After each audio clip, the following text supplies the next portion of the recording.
the Nillis.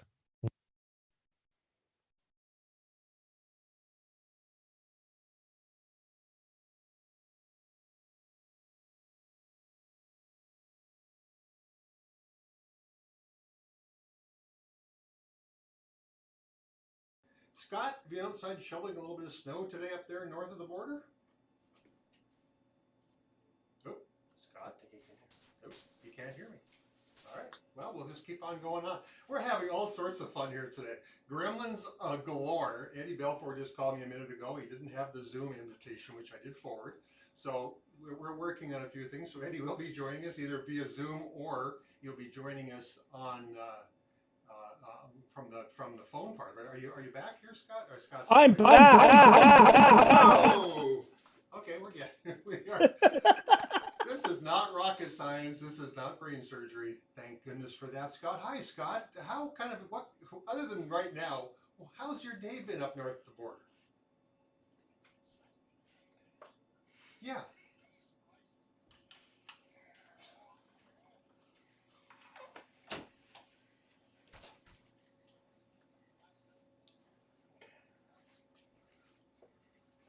Well, we don't.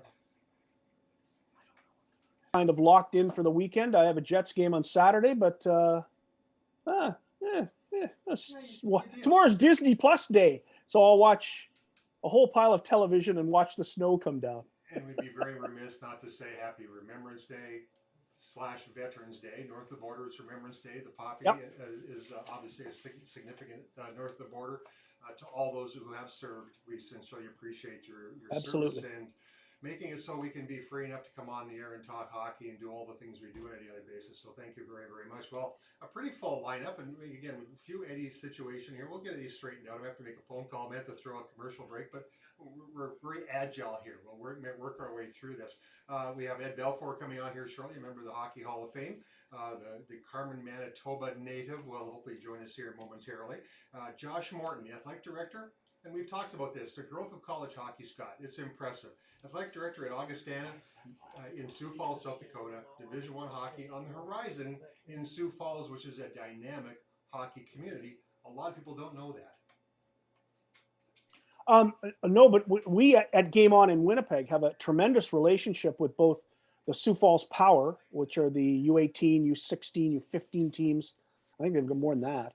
And Legend Hockey, of course, Noel Needham's operation with Ashley Munsterman and their friends.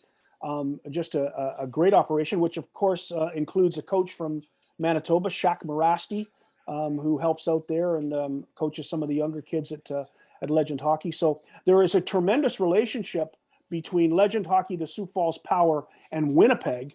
And that's, I think it's really exciting that there's going to be an NCAA Division I team there, because they've almost got themselves a feeder system when you think of all of the things that Legend Hockey does. And of course, Noel Needham, who operates the Sioux Falls Power and Legend Hockey, is the assistant general manager of the Chicago Steel of the United States Hockey League. There is a big synergy there between the USHL, minor hockey in South Dakota, and probably Augustana once that thing gets rolling. Exciting times for college hockey. That'll be 61 or 62 or 63 Division I hockey programs right down the Interstate Highway. Nice connection to Omaha, to Grand Forks. But you know what? At this point, Scott, we take a right turn. We'll come back to Josh Morton and that. The Eagle has landed, and the Eagle is Ed Belfour. Good morning. Good morning. Good afternoon, Ed. Thanks for joining us. Glad we got things figured out. It's a thrill to have you on the show. Yeah, thanks for having me, guys. Really appreciate it. Eddie, I was looking at your stats again, and I've looked at them a lot over the years. Did you not get an offer in your final year? You played 58 games in the National Hockey League in your last season in the NHL. I don't think any goaltender has ever done that and not just like had a night for himself in retirement. I mean, you look like you were ready to play some more. Oh, yeah. I felt great the second half of the year. I was recovering from back surgery. I had my second back surgery. So I think that, showed that I had the durability to continue playing. I wanted to keep playing, and I think I played 28 games in a row the second half of the season. And I hadn't done that since I think I was a rookie. And that's pretty hard to do, even if you're a young guy in the league. But I had great trainers that helped me with my back and, really got me back up to playing to the way I can play. And I wanted to keep playing, but, you get to a certain age, and I think, sometimes players are written off maybe a little too early. So it was kind of a sad ending. I really thought I had more in me and could play another 4 or 5 years, but it just wasn't in the cards. The one thing I noticed, Ed, is when I'm looking at statistics, and you were, to say the word horse is just really not the right word for it. You were a camel. You just played and played 61 games, 61, 62, 63. From a stamina perspective, how hard is that in the National Hockey League, including the travel with all that? Yeah, it's very difficult. Put it this way, you have to learn how to sleep everywhere you go when you get a chance. So you get on the bus, you fall asleep. You get on the airplane, you fall asleep. I mean, we take naps, or I was taking naps whenever I could. You have to stay on top of your nap schedule for sure, and your nutrition has to be really, up there on par, and you have to take advantage of everything that you can to get that rest so you're fresh playing that many games come playoffs. And I really had to learn to do that when I was younger, because come playoffs, you're playing so many games in a short time period. And you can play 4 rounds of hockey like we did in '92. We went to the finals against Pittsburgh, and you just I was pretty young then. I learned uh, I got pretty tired, and the wheels came off in the finals. Unfortunately, we lost 4 straight to Pittsburgh, but we had a great run. I learned a lot from it. I think it really helped me win the cup in '99 with the Dallas Stars. I think the last time you and I had a long conversation might have been in 2002 in Salt Lake City. And that was an experience for everybody in Salt Lake because you were the number 3 goaltender. And there are a lot of guys who wouldn't do that job on an Olympic team. Tell me the story of how you made the decision that you would be the 3rd goaltender for Team Canada. Well, first off, it was a dream come true, being chosen to play for Canada and being on Team Canada with, that group of guys. It's an amazing moment when you hear your name, selected. And for me, I didn't care what role it was. I just wanted to be on that team and help us, try to win a gold, and a dream come true happened for all of us, winning that gold medal. And if I had the opportunity to play, I would have went in there and give it my all and tried to help us win a gold. And it wasn't meant to be at that moment. My role changed, and I worked hard in practice to try and be ready and give the guys someone tough to shoot on in practice, and get the forwards all tuned up so that we could go out there and being on the bench and cheering the guys on. That's what you do. That's what it takes to be a championship team. Is there's guys that want to play more and be a bigger role on teams. That's the case in every team that I've been on, and it takes sacrifice from players that know they can play, and they're not getting the chance to play, but they suck it up and they cheer their teammates on. And I've been fortunate enough to be on so many of those great teams, starting with the '86, '87 Fighting Sioux team that we went 40 wins, 8 losses. And so many other teams like that too that I've been on, and guys make sacrifices for the better of the team. That's the voice, the familiar voice of Ed Belfour. You're listening to Game On Hockey on KFGO, as well as 104.7 FM and on YouTube Live. So if you tune in to YouTube Live, you will see Ed. He has his Fighting Sioux hat on. He has his Belfour Spirits shirt, and he has a poppy, which is very, very appropriate for this particular day. And with our good friend Scott Taylor, great catching up with Eddie. Eddie, you talk about, back to '86, '87. I just want to ask this question. What inspired you to attempt to try out for University of North Dakota back in those days? Well, I grew up in Carmen, Manitoba, just a couple hours away across the border in Canada. And, just being so close to the Fighting Sioux program, I just always wanted to be a Fighting Sioux. That was my goal and my dream, growing up in Carmen, playing for the Carmen Cougars high school team, and then, playing for the Winkler Flyers and the MJHL. We would, always be told, yeah, John Marks is in the building scouting tonight, or, Gino Gasparini's here to watch. And I mean, for Gino to come out and watch, that was a big deal. It was always John, Kerry Eads, and Dean Blaze would come first. And, if Gino was in the building, that means, that was really special. And, it didn't happen very often. So, when Gino came to watch us play in Selkirk, I knew he was coming to watch, myself play, and I wanted to make sure I put on a show and do the best I could. And I look back, and those are the types of moments that, I've always risen to the occasion. And I had the opportunity after that to, come to North Dakota, and of course, I was coming down in the summers for the summer school camps, and at nights the guys would scrimmage and stuff, highly illegal, I think, but I got on the ice a few times with the fellas. And I mean, what a dream come true for a young kid from Carmen, Manitoba, to get out on the ice, with the guys that were there, running the camps. And you know they were the pro players, and I was out there stoning them, and I think that was pretty helpful for me. I heard some of those were pretty epic games. Doug Smale, Phil Sykes, Troy Murray. Sadly going through a real tough time. We wish him the best with his fight, with his diagnosis. This a number of guys out there. Talk about a competitive group. There was probably some blood and guts spilled during some of those games, I anticipate. Yeah, there was. It was competitive, and Blazer was out there playing too, of course, and chopping guys right and left. And of course, Blazer was the one keeping score. So, Mm-hmm. he didn't miss anything, and so the game became very, very competitive. It was fun. What were your greatest memories of playing at UND? I think, those nights for sure.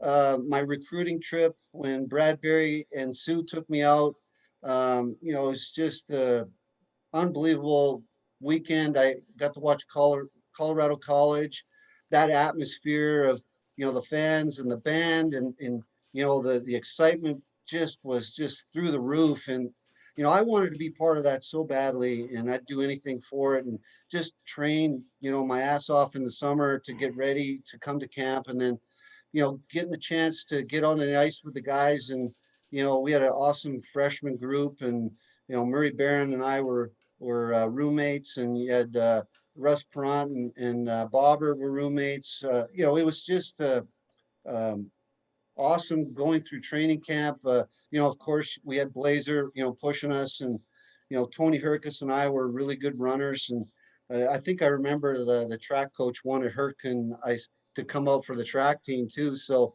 it was a very competitive group of guys, and of course, with Gino and John Marks and Kerry Eads and Dean Blaze pushing us every day. It was a competitive atmosphere every day for our group. And like I said, it led to 40 wins and 8 losses. And, that first game, that first road trip, there's a cork board there and the lineup, who's going on the trip. And I just remember all the guys running up to that board and like trying to find your name on the board if you're going with the team. And I just remember that moment, um, seeing my name, and just amazing, And you can it really tell by was. the emotion in your voice. I've been there. I've done that. I remember walking to the Winter Sports Center to see if my name was on the cut list, and shaking as I walked up to that door because you just never knew. We're talking Right. to Ed Belfour. This is Game On Hockey with Scott Taylor and Travis Dunn on 790 KFGO and 104.7 FM, as well as on YouTube Live. Ed, you look at the championships teams that you've been part of: UND, National Hockey League, Stanley Cups. This is not a fair question to ask, but I'll ask it anyway. Which one's your favorite? You just which one do you hold dearest to your heart? I mean, that's easy because of one reason. It's the 86-87 championship team, because it's a family. And like, we're on a thread together that, we speak every couple of weeks, and there's 20 guys on the thread, and we communicate with each other, and it just, we've never lost touch with one another. Now, of course, winning the Stanley Cup is something I wanted to do since I was 5 years old and first started watching, the original 6 teams that we watched back then, and the Chicago Blackhawks being my favorite team. And for me, signing with the Blackhawks was also amazing. But, the closeness and the camaraderie and the family, the Sioux family, it's never ever left. It's always been there. The guys always come back to Grand Forks, and it's like we haven't missed a beat when we see each other. It's so fun to be around the guys. And we were just in Nashville, and it was so great to see some of the guys that were there for the Sioux, game there against Penn State, and we just amazing. Gino was there, John was there, Dean was there, Kerry was there. I mean, it was just like, amazing emotions, and we were hugging, just had a great weekend. But, it's just something that for me, that Sioux family, that Sioux team, um, you know, you have it for the rest of your life. Well, there's something else you have for the rest of your life. And speaking of emotional times, 2011, you were inducted into the Hockey Hall of Fame. How does a kid from Carman, Manitoba, feel about getting inducted into the Hockey Hall of Fame with the greatest players who ever lived? And what kind of emotions went through you that day? Well, to be honest, when I got the call, I didn't expect it at all, and I didn't realize what a epic moment, and what a weekend that really is. And I was part of so many great teams, and so many moments where I was there the day. Um, my heroes, Tony Esposito, uh, Glenn Hall, uh, Bobby Hall, and Stan Mikita, they got their jerseys, put up in the rafters in Chicago Stadium. I was on the bench, and gee whiz, I mean, those were my heroes, and I got to witness that. And that's kind of what I always, really had dreamed of happening, and being part of was, having your jersey. There's nothing better than seeing that moment. I was in tears on the bench, and so I didn't realize, and for me, I never followed the Hall of Fame events, never watched them, so I didn't know anything about it. So when I got there, after getting the call, it was amazing. Didn't expect it. We flew into Toronto, and I didn't realize what a huge, event, and what a huge honor that is. And I was totally unprepared, and like I said, very overwhelmed. But oh my gosh, what an honor to be there, with some of my heroes, and get to rub elbows with them, and hear the stories, and being around Gordie Howe before he passed, and Ted Lindsay, sharing beers with those guys. What an amazing time. Ed, I wish we should have done the whole hour with you, my friend. I didn't realize you'd be able to join us for. Can you come back and do this again? We were running out of. We have a tight schedule, and it's so great to have you on board with us. But I do have to ask this. Obviously, Belfour Spirits is where your next passion is. And Yeah. give us a little background on that, and all the good things going on with Belfour Spirits moving forward as well. Yeah, so I started Belfour Spirits with my son Dane and my daughter Reagan about 8 years ago. We've been on the shelves with our bourbon and our rye whiskey for 2 years now, and we went to school to learn how to make all the different types of spirits. But we only make bourbon and rye whiskey right now. We're in the process of building our own distillery here in Texas. We're excited about that opportunity.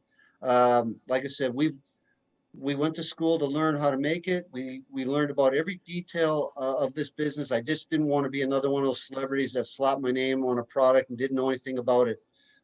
Dane did an internship at Woody Creek Distillery in Basalt, Colorado. He made our first 12 barrels, which this this beautiful bottle right here with the beautiful chalice on top. Wow. The Stanley Cup on top. So it's very Gatsby-like. We wanted to do something after the 1920s, where we have this beautiful photo of my grandparents from 1920. So we modeled the bottle and the packaging after the 20s, the Gatsby era, Art Deco. And we also I gave one of these to each one of my teammates from the 99 Cup team, by the way, and all the coaches and staff. Lucky guy. And then we designed this beautiful green and white bottle. And Little Fighting if you Sioux can logo. see it on top, Yes, indeed. right, and gave, the inspiration for this obviously was my teammates, the Fighting Sioux fans and the program. And, we had so much fun creating this, and we didn't expect this, but the rye whiskey in here won a double gold at the San Francisco Spirits Challenge Award. And so proud of the Sioux, so proud of this Sioux bottle. And it's been an exciting trip doing it with my kids. Um, like I said, we're working on trying to get our distillery built here in Texas so that we can, like Dane says, he wants to, connect generations. So we have a lot of fun with it. We do a lot of tastings. We got some new whiskeys coming out here in the near future with our small batch rye, and the small batch bourbon is on the shelves right now. We got an event coming up January 28th in Grand Forks, the Ed Belfour night. I'm so honored to be there and be part of that weekend. And I can't wait to get there to see, what's going to happen. And we're going to do some nice private tastings with Belfour Spirits and have a lot of fun with it. Ed, would you promise, you have a lot of people who wrangle you now. Would you promise to come back on with Scott and myself here before you come in January? Yeah, for sure. I'm I'm game for anything, guys. Awesome. Hey, Ed, it's great having you on board. Scott, final few words. Well, Eddie Belfour was one of the 4 or 5 or 6 greatest Manitoba hockey players. And when you talk about goaltenders coming out of Manitoba, you have 2 names, Terry Sawchuk and Eddie Belfour. Wow. That's the history of our province. I'm just thrilled to death that you came on with us tonight, and I can't wait to have you back on again because I have 100 more questions to ask. Well, thanks so much, Scott. Thanks so much, Travis. Really appreciate you guys having me. And, I can't wait to, like I said, get up there to Grand Forks and have a lot of fun. You got it. Hey, and you can see the pictures of the bottles that Ed was holding up on YouTube Live, or go back to YouTube after. Search Game On Travis Dunn. You can watch it and you can see everything live. Ed Belfour, thanks so much. Hockey Hall of Famer. That's something, boy, that's an honor to have you on board, my friend. We'll talk to you soon. Thanks, guys. Have a great night. Thanks, Eddie. All right, well, we'll take a quick break. When we come back, well, we'll have our sponsored content with the Pilot Mound Hockey Academy. You're listening to Game On Hockey on 790 KFGO and 104.7 FM. Be right back.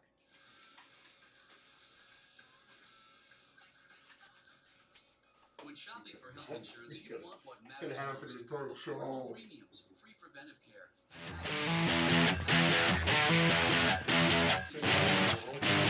Get amongst it, get on out there, get on it, get amongst it, get on it now. Get amongst it, get on out there, get on it, get amongst it, get on it now. Get amongst it, get on out there, get on it, get amongst it, get on it now. Get amongst it, get on out there, get on it, get amongst it, get on it now. Get amongst it, get on out there, get on it, get amongst it, get on it now.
talk about that.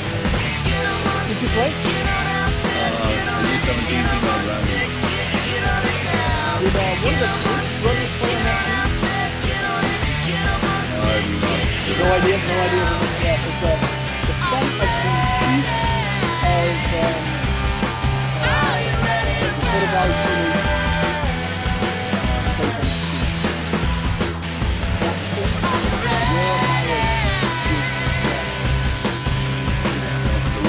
The only guy I know in Brandon. Yeah. Yeah. I know more. It's really crazy now. It's not what used to happen. But now I know more people in Pilot Mountain than I know in Brandon. Wow. It says a lot about the shifting tides of hockey.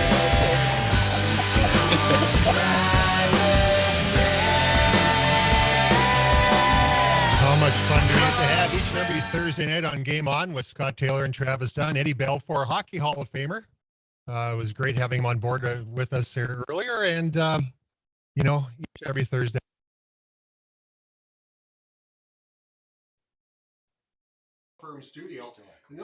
Studio established in the 1900s, the Nillis Law Firm provides legal services in more than 10 areas of practice, including business and corporate law, estate planning, wills and trusts, probate, commercial litigation, adoption services, and real estate. The division of Nillis Law Firm is Northern Title, which provides complete closing and escrow services along with title insurance policies for all types of real estate transactions in North Dakota and Minnesota. Call Nillis Law Firm at 701-237-5544 or look them up on the World Wide Web at nillislaw.com. We appreciate them sponsoring the studio each and every week, all hockey season long.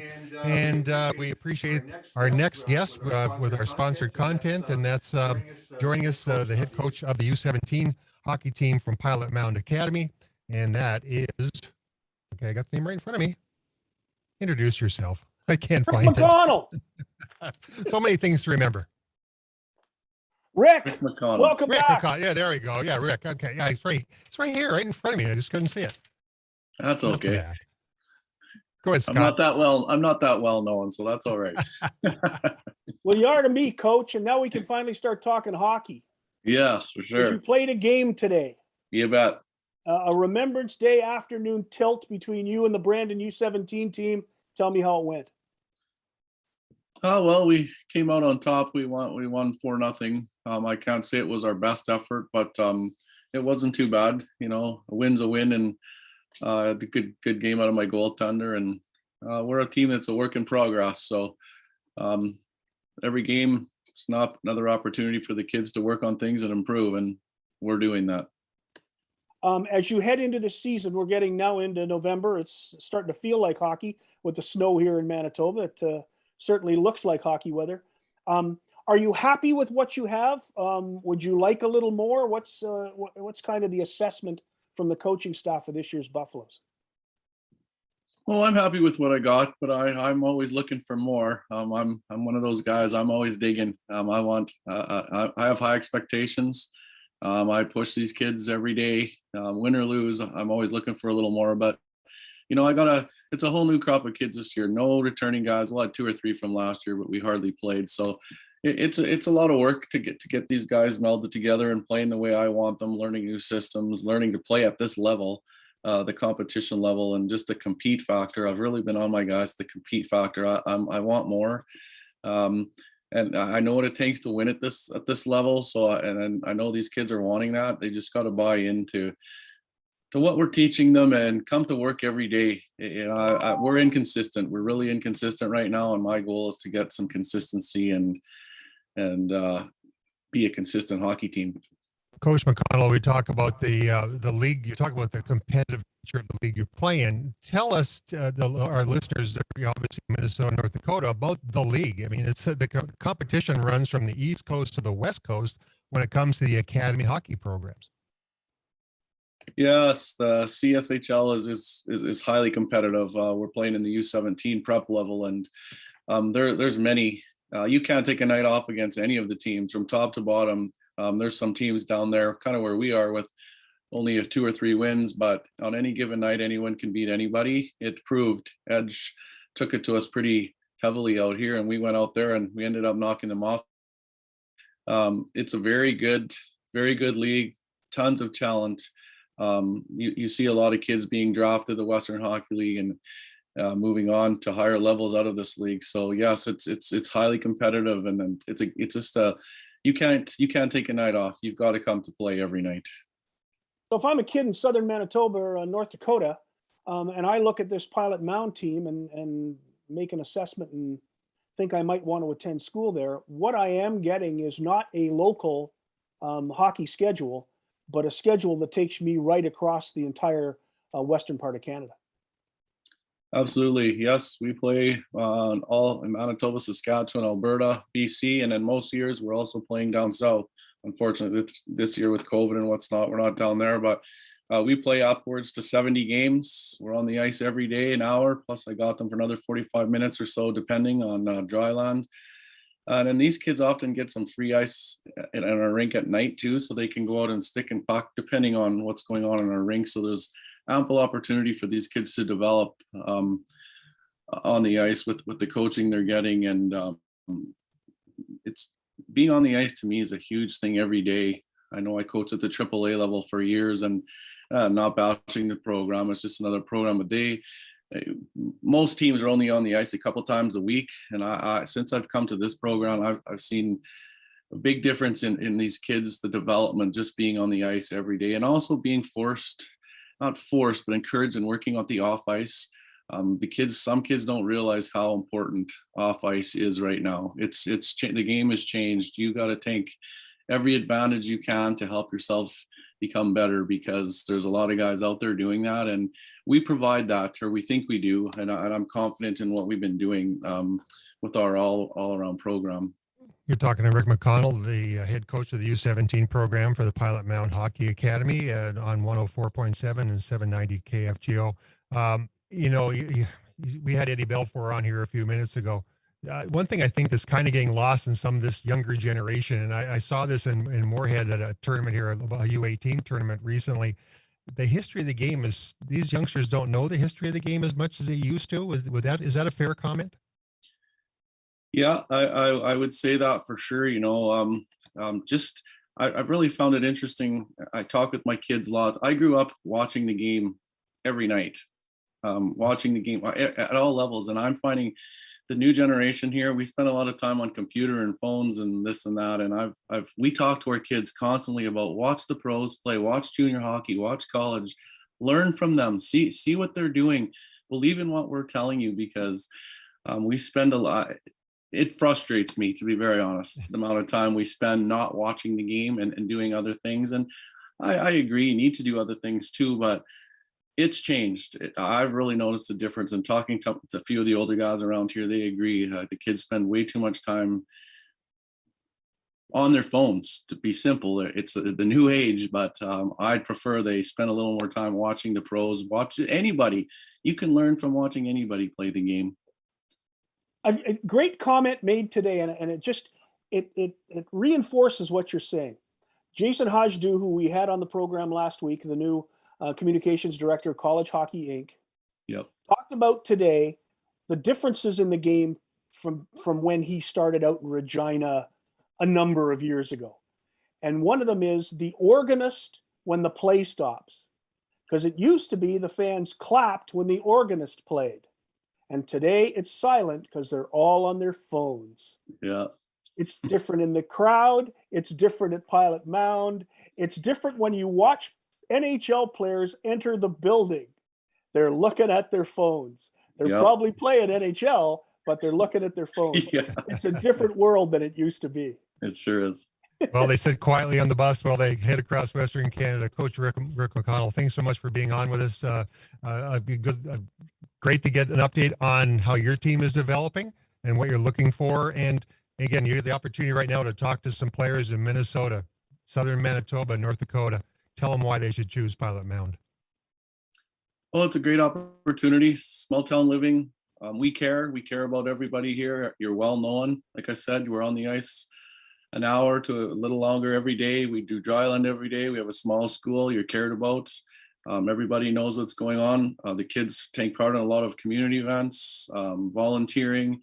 It's just overall a real homey atmosphere, and we take pride in what we're doing. Our coaching staff, I believe, is second to none at all levels. I think everybody does a great job. So it's a great opportunity if you want to get into academy hockey and play a lot of hockey, travel, see a lot of country, and love playing the game. And get your fill of hockey on a daily basis. Hey, thanks, Coach. I appreciate being on board.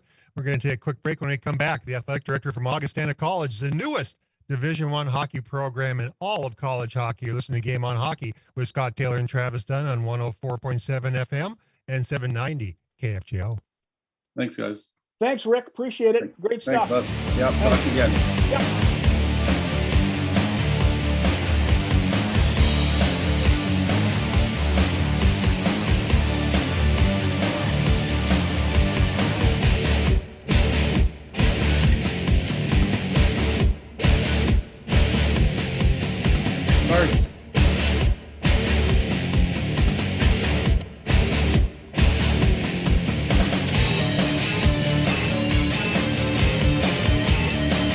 Carson.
Well, we certainly got the power. We just can't turn the snow off. We hope it doesn't get all this far south. So, Scott Taylor, please keep it far, far, far, far north if you would be so kind.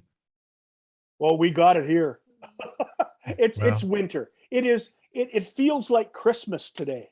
Well, it looks like Christmas lights will be coming on and the forest fires will be out. That's one good thing. We won't get all that smoke we got this past summer next year. But you were listening to Game On Hockey with Scott Taylor and Travis Dunn on the mighty 790 KFGO and 104.7 FM and on YouTube Live. So if you go search Game On Travis Dunn, you can watch us live. You can see the Ed Belfour bottles of bourbon that he set up, and it's pretty impressive stuff. So each and every week we do this. We try to have great guests, and I think we've accomplished that this week. Hockey Hall of Famer Ed Belfour joining us, and now, Scott, we get to introduce to the world. Well, not introduce. This guy is well known. He's wearing an Augustana shirt, I see, but he wore a UND shirt for a long time. Michigan State assistant athletic director back in that day, and that's the athletic director of Augustana College in Sioux Falls, South Dakota, the newest entry in the Division I college hockey. Josh Morton, thank you very much for joining us on Game On.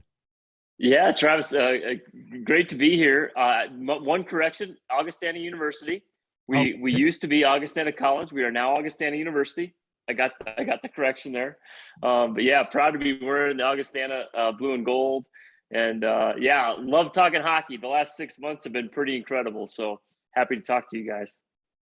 How much work does it take to create an NCAA Division I program, basically with pixie dust? Well, and a lot of financing, right? I think the well, Sanford Health, thank you very much. Well, and T. Denny Sanford has personally, and then we're so fortunate to be in Sioux Falls, and in our business relationship certainly starts with Sanford Health, our largest corporate partner, has been so instrumental in everything that we do on our campus, and that's from the nursing program to the athletic departments, everything else. But no, I think if you what I found is if you think about it too big and think about this daunting task that we have to do in the next now 22 months, 23 months, it can be, that can seem really overwhelming. But when you break it down into okay, I need to do this by this, and deadlines and understanding, we have three priorities really this academic year. Number one, finalize our facility design for Midco Arena, which will be incredible. Hire a head coach by June of 2022, give them a year to build a program, and then conference affiliation / scheduling. So those three things are our main focus, and working on it every single day. Where did the initial idea come that Augustana University would get into it? Someone in a boardroom went, hey, we should try this hockey thing. No, our president, Stephanie Herseth Sandlin, incredible dynamic leader. She's been here now 4+ years. I was one of her first leadership hires, and I've been the AD now at Augustana for 3.5 years. And I remember my first week on the job, she asked me, because she's always looking at ways to grow, to look at how we can differentiate Augustana. And she asked me in my first week on the job, what do you think of men's hockey at Division I level? And I said, I think it'd be great. It would be awesome. I said, it's expensive. And so it had always been in the back of her mind. And we always look for ways to grow our campus and knowing our community like it is. Everything that we can think about at Augustana is because we're in Sioux Falls. And this it's similar to Fargo, economically, very strong. We've got companies moving in here with people who don't have ties to South Dakota, but who are looking for great things to do. And so we want to be able to help foster that. So that's really where it started. And I know one of our trustees, Ron Moquist, former CEO of Raven Industries, that's where Stephanie had worked before she came to Augustana. I know he's a hockey guy and has been instrumental for us in building this as well. So I know it's always been in the back of her mind. And then, this spring we presented T. Denny Sanford, one of the leading philanthropists in our region, in our country, with some giving options to invest in Augustana, and his eyes lit up at hockey. And then that really, from there, it just took off, and our community we've found investments from all over our community, and people who appreciated Augustana but maybe didn't have that reason to invest have found that reason. And so it's just been, I say it's now probably 140+ days that have just been incredibly exciting, energizing, and affirming. Last week we had Greg Powers on from Arizona State, and they built their program first and then built the arena later. Their arena's coming. Yeah. You're starting with the brand new arena.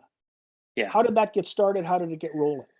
Yeah, that's great. So Greg was great. I spent some time with him on the phone this summer, as I did Guy Godowski at Penn State as well. So yeah, I think the key for us, I know I was pretty adamant. I'm not the only one on our campus that said, if we're going to do this, we need to have an on-campus facility.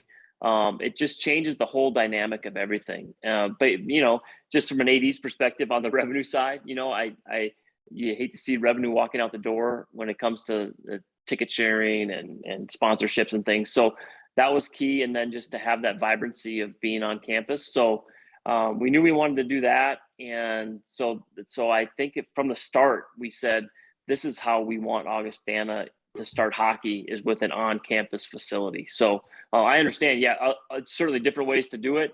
But for us, that was really key for us to have that, because I think when you look at, because people ask me who maybe don't know college hockey, ask me all the time, well, why don't more schools start it? I said, well, it's expensive.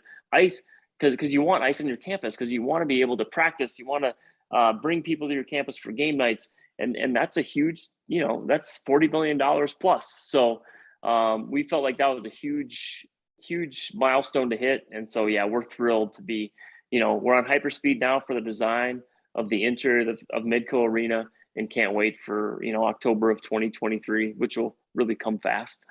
That's the voice of athletic director, a very excited athletic director, I can tell you, Josh Morton, Augustana University, Sioux Falls, South Dakota, Division I hockey program on the make.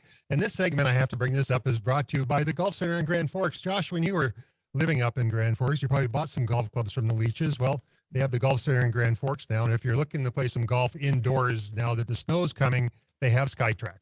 So you want to improve your game with a variety of game-proven features, skills assessment, bag mapping, practice screens, and more.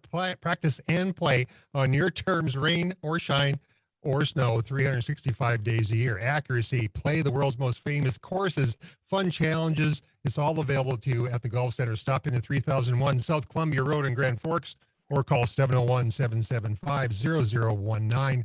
Brian Leach and the guys will take care of you. So go ahead and Scott, ask the next question while I clear my throat. Hey, Travis, I'm not lying when I say that. Yes, I did buy a golf club from Brian right on the store on Columbia Road. So I knew you would. Jordan Kawaguchi said the same thing last week. A lot of people might not know, but Sioux Falls, South Dakota already is a pretty dynamic hockey market as it stands. And Travis and I were talking about before the show, I publish a hockey magazine here in Winnipeg, and one of our biggest partners is Legend Hockey out of Sioux Falls.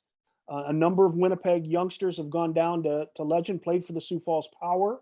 And so when people think of hockey, they may think in the United States, the 3 M's, Massachusetts, Michigan, and Minnesota. Mm-hmm. But the reality is Sioux Falls, South Dakota is a dynamic hockey market. It is. Yeah, you're exactly right. That's been one of the really neat things, I think, for me. And blessed that, as Travis said, worked at the University of North Dakota, was a student athlete at the University of North Dakota a long time ago, and also worked at Michigan State. And then so I feel like I have a really good network within the college hockey community. When I talk to people that either I knew before or didn't know, they all know Sioux Falls. They've all been here to recruit because of the USHL and what the Stampede have built here. I agree. And I also think that's a huge advantage for us for hiring a head coach, is that we have a USHL team in our city. So just all the opportunities that involves, man, we feel like it's great. And the Shields Iceplex, a 3-sheet rink that was built in 2014 also changed the game for Sioux Falls. And you see where Sioux Falls Power and what Matt Tobin's built with the Tier 1 program, and how that's grown our community too. So, I agree. And I feel like Augustana, we're just adding to it, right? Where we can all do this together and continue to elevate our community. And so that's what's exciting too. But no, I appreciate you bringing that up, because it is. Sioux Falls is a dynamic hockey community. And Josh, I have to ask this question. Where's Augustana University's first destination game going to be, when you get going? That's right. Yeah. No, it's funny. I will tell you that we brought a group up to the Ralph for the Bemidji State game on that Saturday night. That was a great experience. It was fun for me to show some of my coworkers the game environment at Ralph Engelstad Arena. I look forward to the day when we bring our team and pull that bus right down in there. And we take on the Fighting Hawks. I look forward to that day, and look forward to going to East Lansing someday and having the Spartans and North Dakota come to our rink as well. When you went to the NCAA and said you wanted to become a Division I program, what was their response? Good question. Because as a Division II multi-sport program, it's different. The bylaws are different than when Duluth and Bemidji did it. So So yet the reason we can is because Division II does not sponsor an NCAA championship. In any sport that the NCAA does not sponsor a championship in that sport, you can play up. So we can compete for a Division I championship as a Division II. And there's certain perimeter, you have to follow Division I eligibility. You have to follow Division I recruiting and Division I scheduling. And so we reached out to the NCAA throughout the summer, had great conversations. We've already sent a formal letter saying this is what we intend to do, and got great feedback from both the NCAA and the Men's Ice Hockey Committee. There's a lot of those logistical things that when you're when you're a member of the NCAA that you have to do, and it's been interesting to go through that process. Now, did you play ACHA hockey there? No, so we're starting from scratch. The difference between Penn State and Arizona State is we're literally starting from scratch. However, we fully intend to play ACHA hockey, and that's one of the really cool things. And I will tell you that Mike Snee from College Hockey Inc., and my first conversation with him, he said, once you have ice on your campus, be ready to start a club hockey team as well. And that excites us because that just opens us up to another avenue of students to choose Augustana, because they can play high-level competitive club hockey. And so that's part of our plan as well. Well, exciting times in Augustana, at Augustana University, exciting times in Sioux Falls, exciting times for college hockey, which I'm a big fan of. The more teams out there, Long Island University, Arizona State, it just adds to the flavor, and it sure makes a nice drive between here and Omaha. It just breaks it up nicely. Yeah. Go and play a little hockey both directions. Will you come on again and when the building's being built, take your phone and with a Zoom, give us a tour. Greg Powers is going to do that for his facility, and you can do it for yours. And we look forward to having you on again. When anything big comes up, just message me and we'll be happy to have you on. No, I look forward to it. Thanks, guys. You got it. Thanks, Josh. That's Josh Morton, Athletic Director of Augustana University, an upcoming Division I hockey program here in the next 22 to 24 months, Scott. It's just great to have more Division I hockey programs. There needs to be more. Well, as we've talked numerous times, with the growth of hockey in the United States, and with the number of players now playing Division I that come from what has long been termed non-traditional markets, Florida players, Arizona players, California players, a ton of Texas players. There's players now out of Tennessee, out of Alabama. It's a whole different world than it used to be when we mentioned Massachusetts, Michigan, and Minnesota. Those days are long gone. Hockey is now a national sport in the United States. And we talked years and years ago, and I remember Dave King, the old Olympic coach in Canada, talking about look out for the United States. This is in early 80s. Look out for the United States. They said, well, they just won the gold medal at the Olympics. That's nothing. That's peanuts to where that country is going to be. Because when it takes hold in the United States with 350 million people, the number of outstanding players is going to grow eternally. And you're going to have a situation where the Augustanas have to exist because of all the quality players that are going to be available to play at the Division I level. And as Canada's game continues to grow, it's still the number one game in this country.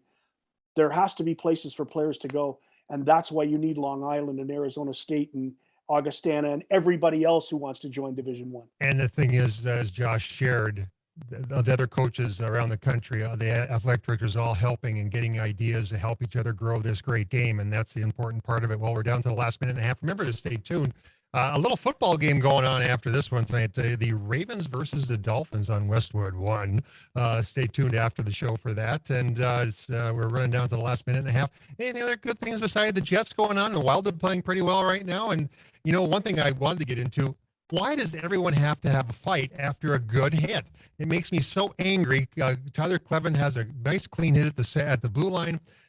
The Denver players all get mad because he gave him a clean hit, and then there was some pushing and shoving and get kicked out of games. Why does that happen, Scott? Yeah, and it's happened for 30 years. It's happened for 40 years. I mean, it's happened for a long time. But a good clean hit, I hate that. Let them play the game. Keep your head up. It's part of the game, right? I got hit. Well, yeah, it used to be you put the number in the pocket and you got him later in the game. Right. That doesn't happen anymore because everybody to show he's a good teammate has to stand up for his teammate no matter how he got knocked down. He got knocked down, and I'm not going to let you knock my guy down. That's the mentality. You know that as well as anybody. Well, I know, but keep your head up. It's part of the game. I remember playing Denver University, getting the what kicked out of me all game, but it was good, clean physical hockey. You didn't have a fight after you got hit, but you enjoyed it because that's part of the game. It's a physical game. And it frustrates me that every time that happens, there has to be a fight. But when we can't, we don't, we're running out of time, unfortunately. But at this point, we can't carry on this conversation too much longer. But I understand your position. I just don't like it.